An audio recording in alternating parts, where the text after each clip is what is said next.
Welcome to Business Communications for Success.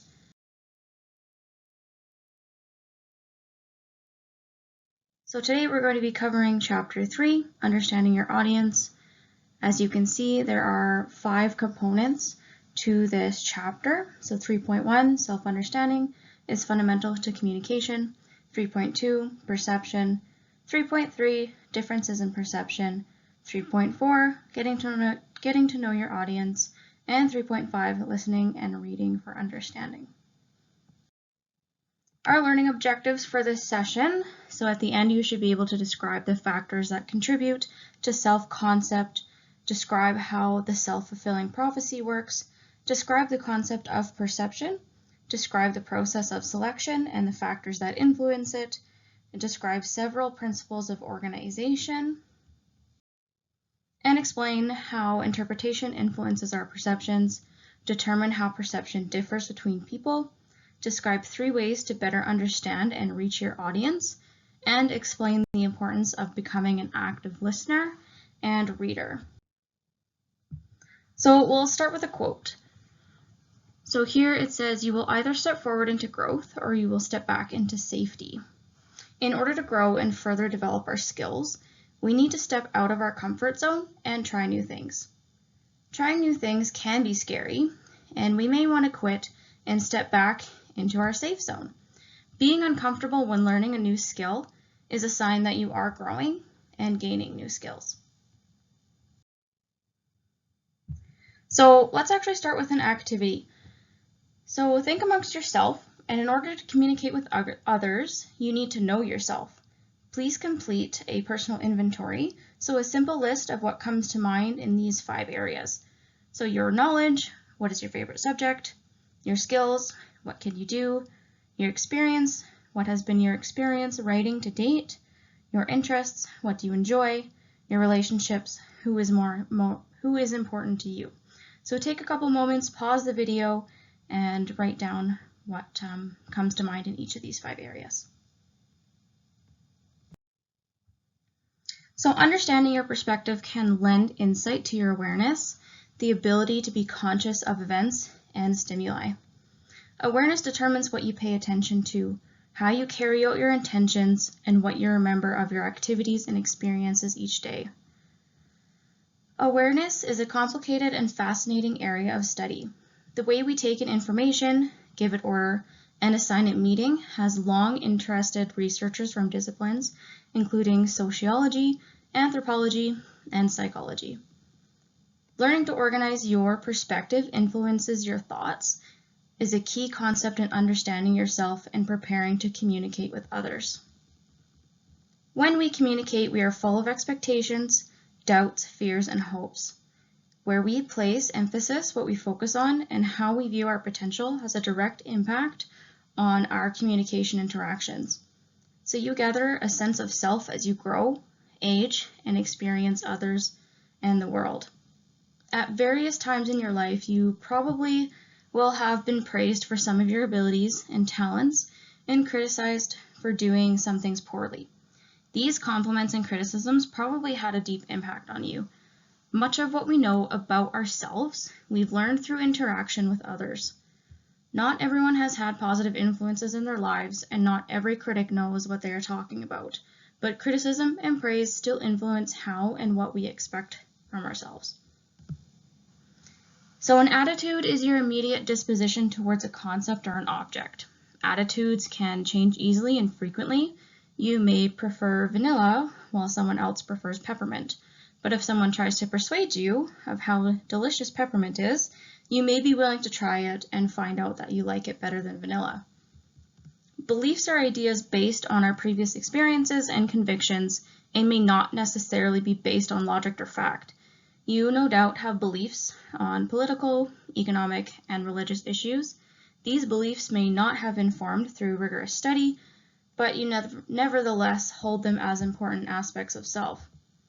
Beliefs often serve as a frame of reference through which we interpret our world. Although they can be changed, it often takes time or strong evidence to persuade someone to change a belief. And next we have values. So values are core concepts and ideas of what we consider good or bad, right or wrong, or what is worth the sacrifice. Our values are central to our self-image, what makes us who we are. Like beliefs, our values may not be based on empirical research or rational thinking, but they are even more resistant to change than our beliefs. To undergo a change in values, a person may need to undergo a transformative life experience.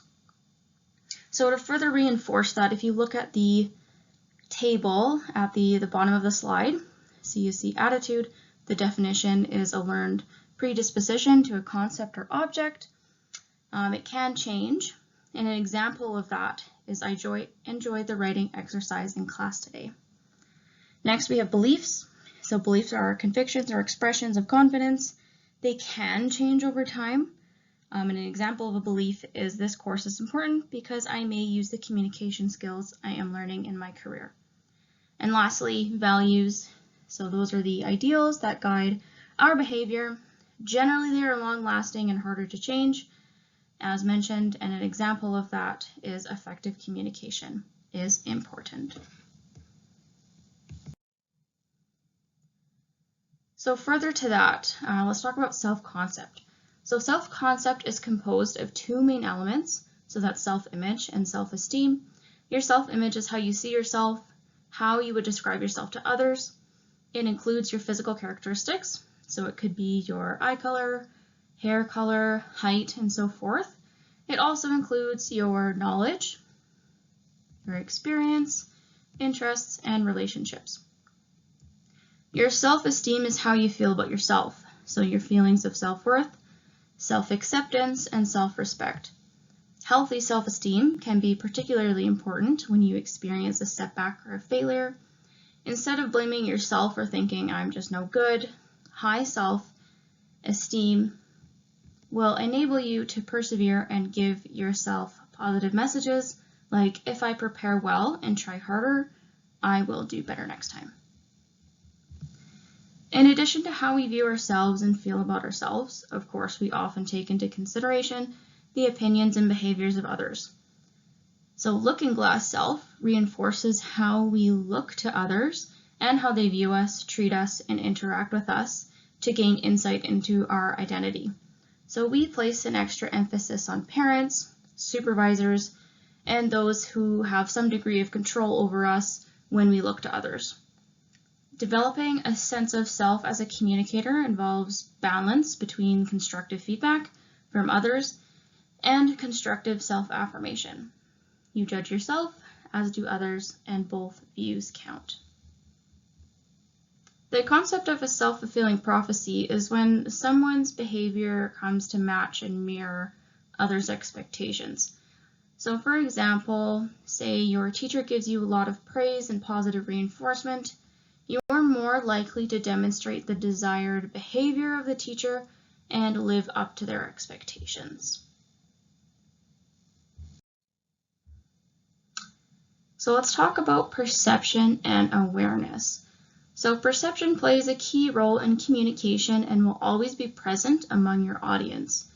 It is important to be aware of where you stand with your audience, as that can influence your perception of you and your message. So there are a few key components to the perception process. So selection, organization, and interpretation. So the action of sorting competing messages or choosing stimuli is called selection. Selection is a very important part of perception and awareness. You select what to pay attention to based on what is important to you or what you value. And that's important because it's different for each person. Next, organization is the process of sorting information into logical categories or series. We often take things we perceive and organize them into categories based on what we have perceived previously. And then after selection and organization, interpretation is the third step in the perception process. So from your past experiences combined with your current expectations, you assign meaning to the current stimuli.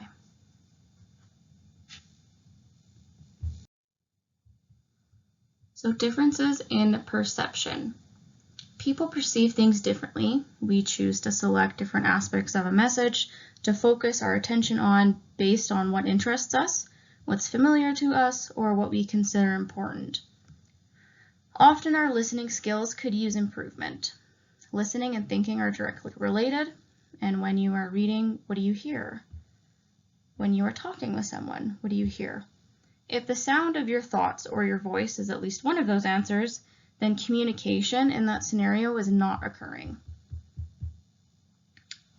So why do people perceive things in different ways? To answer the question, recall that we all engage in selection or choosing some stimuli while ignoring others. We exist as individuals within a community, regardless of whether we are conscious of it or not. So think about music. Do you like 80s music? Do you prefer the Beatles? Nothing before 2005? Your taste in music involves the senses, and what you choose to experience is influenced by your context and your environment. Your habits, values, and outlook on life are influenced by where you come from and where you are. The attributes that cause people to perceive things differently are known as individual differences. These individual differences can exist as physical, so we already talked a little bit about height, hair color, eye color.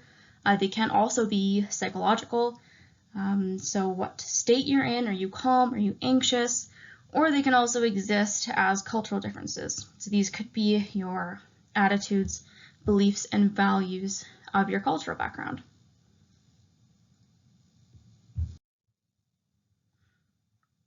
So the more you learn about the audience, the better you will be able to navigate the waters and your communication interactions safely and effectively. So here are 3 ways to better understand and reach your audience. So first, we want to understand the demographic traits of your audience. So demographic traits refer to the characteristics that make someone an individual, but they have in common with others. So this could be related to age, gender, or experience. And then the second way is to improve the perceptions of your audience. So we'll go over some strategies on how to do this on the next slide. And then lastly, we want to ensure that we communicate fairly to ensure that there is reciprocity among you and your audience. So there are 4 main components to reciprocity: mutuality, non-judgmentalism, honesty, and respect. So you want to make sure that you're treating your audience with all of those, and make sure that you're treating your audience fairly, no matter who they are. Okay, so let's look at some strategies on how to improve the perceptions of your audience. So look at this table here. So you can see the strategies on the left-hand side and then an explanation on the right-hand side. So one strategy is to become an active perceiver. So we need to actively seek out as much information as possible. Placing yourself in the new culture, group, or co-culture can often expand your understanding. Next, we can recognize each person's unique frame of reference. So we all perceive the world differently. Recognize that even though you may interact with 2 people from the same culture, they are individuals with their own set of experiences, values, and interests, and they could view those very, very differently. Next, we want to recognize that people, objects, and situations change. So the world is changing, and so are we. Recognizing that people and cultures, like communication process itself, are dynamic and ever-changing, and can improve your intercultural communication. So being flexible and adaptable to certain situations is really important and a really good strategy to follow, depending on what situation you're in. So next, you can become aware of the role of perception plays in communication. So as outlined in Chapter 2 of your textbook, perception is an important aspect of the communication process. By understanding that our perceptions are not the only ones possible, can limit ethnocentrism and improve intercultural communication. So just keeping an open mind, which is the next point as well. So keep an open mind is another strategy. The adage, a mind is like a parachute, it works best when open, holds true. Being open to differences can improve intercultural communication. And lastly, you can check your perceptions. So by learning to observe and acknowledging our own perceptions, we can avoid assumptions, expand our understanding, and improve our ability to communicate across cultures. So communication involves the sharing and understanding of meaning. To fully share and understand, practice active listening and reading so that you are fully attentive, fully present in the moment of interaction. So it's important to pay attention to both the actual words and for other clues to meaning. So you can look at tone, you can look at writing style, look for opportunities for clarification and feedback when the time comes for you to respond, not before. So we go over that a little bit here. So you want to make sure that you are practicing active listening and responding after the person is talking, so done talking, so not interrupting. So here are some tips on how to facilitate active listening and reading. So maintaining eye contact with the speaker. If you are reading, keep your eyes on the page. Like I was saying, don't interrupt someone. Wait until they're finished talking and then respond. If you're reading in the situation instead of verbally communicating, you don't want to multitask. So you want to make sure that you're focusing your attention on the message. And then that leads to the second point. So focus your attention on the message of the person that is speaking. Try not to get too caught up in your internal monologue. You really want to pay attention to what the person is saying.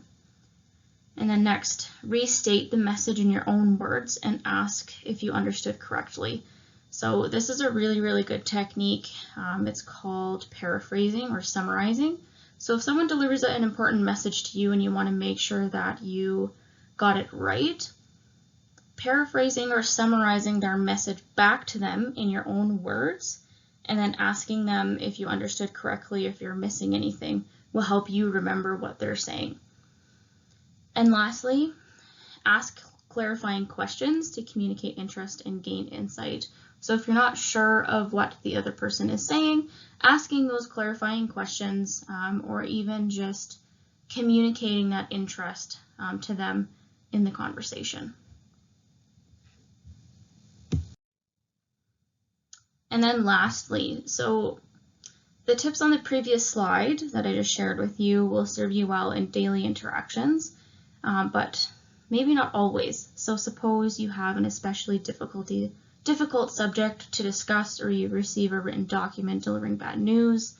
In a difficult situation like this, it is worth taking extra effort to create an environment and context that will facilitate positive communication. So here are some tips that may be helpful. So you want to set aside a special time. So you want to set aside a special time to have a difficult conversation or read bad news when you will not be disturbed. So close the door, turn off the TV, turn off the radio. If you have maybe some emails popping up on your computer, turn them off or silence those notifications. So just set aside a special time to really think about how you're going to convey the message, what the message is, and gain your composure. Next is the don't interrupt. So that's a really important piece to this too. You want to keep silent while you let the other person speak. If you are reading in this situation, make an effort to understand and digest the news without mental interruptions. So as we were saying before, try to silence that internal monologue and really pay attention to what the other person is saying. So be non-judgmental is the next one. So you want to receive the message that is being delivered to you without judgment or criticism. So set aside your own opinions, attitudes, and belief, and just keep an open mind to what the person is saying. Next, you want to be accepting. You want to be open to the message being communicated to you and realize that acceptance does not necessarily mean you agree with what is being said. So that's really important. When you have someone that's delivering difficult news to you, they're probably uncomfortable in that situation as well. So you want to make sure that you don't interrupt them, you practice that active listening, And practicing those skills doesn't necessarily mean you agree with what the person is saying. You're just being respectful, and you're practicing that respectful communication and that respectful listening. So next, take turns. So we talked a little bit about interrupting. Wait until it is your turn to respond, and then measure your response in proportion to the message and what was delivered to you. So reciprocal turn taking allows each person to have their say. Making sure that each side is heard is really important in this scenario as well, and not interrupting. Next, you want to acknowledge. So you want to acknowledge what the other person is saying. Let the other person know that you have listened to the message or read it attentively. Next, just simply understand. Be certain that you understand what your partner is saying. If you don't understand, ask questions, ask for clarification, and then, like we were saying earlier, restate the message in your own words, perhaps paraphrase it back to the person and ask for clarification. So this last one is actually really, really important. So you want to keep your cool. You want to stay calm. You want to try to set your emotions aside out of a conversation that might be difficult. You want to speak your truth and speak honestly without coming across as blaming. So a calm tone will help prevent the conflict from escalating. So a helpful strategy when doing this and trying to communicate calmly to someone is using I statements.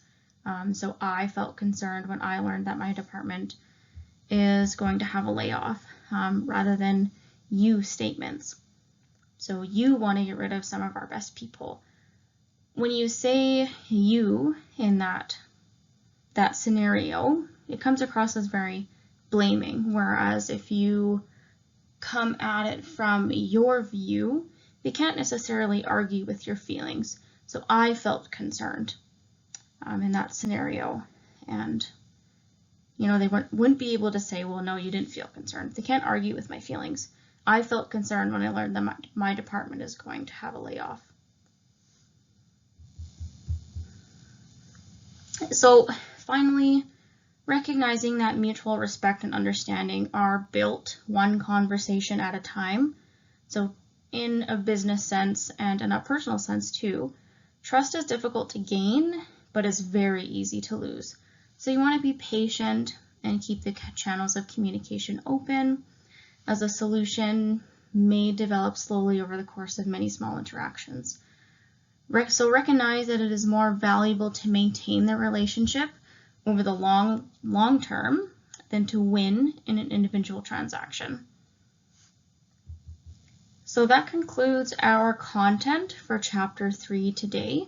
I do encourage you to read Chapter 3 in the textbook to reinforce the concepts that we have covered here today.